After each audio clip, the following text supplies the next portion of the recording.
તો બીજી તરફ સુરતના વેસુ પોલીસ મથકમાં પોલીસ કોન્સ્ટેબલ તરીકે ફરજ બજાવનાર જવાનનું અકસ્માતમાં મોત થવાની ઘટનાથી ચકચાર મચી ગઈ છે। પોલીસ કોન્સ્ટેબલ પોતાની ફરજ પૂરી કરીને ઘરે પરત ફરી રહ્યા હતા અને તે દરમિયાન અકસ્માત નડ્યો હતો। અકસ્માતને પગલે તેમને તાત્કાલિક સારવાર માટે હોસ્પિટલ ખસેડવામાં આવ્યું હતું, પરંતુ ટૂંકી સારવાર દરમિયાન તેમનું મોત થયું છે। પોલીસ કોન્સ્ટેબલના મોતથી પરિવારજનો અને પોલીસ કર્મચારીઓમાં શોકનો માહોલ જોવા મળ્યો છે।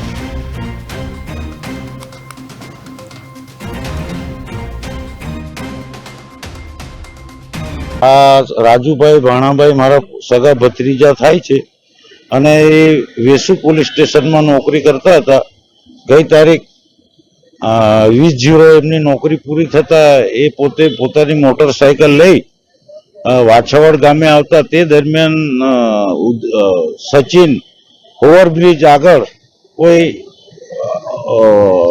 વાહન ચાલક અટપટમાં લઈ એમને એક્સિડન્ટ કરેલ તે બાબતની તાત્કાલિક પોલીસ સ્ટેશનમાં જાણ કરતા 108માં સિવિલ હોસ્પિટલ ખાતે દાખલ કરેલા અને એ દરમિયાન એમને 5-5:30 વાગે એમનું એક્સિડન્ટ થવાથી ગંભીર ઈજા થવાથી મૃત્યુ થયેલ છે। ઉંમર 53 વર્ષ છે અને 1993ના ભરતી થયેલા છે અને હાલમાં એમને 2 છોકરા છે અને 1 છોકરી છે। આ રાજુભાઈ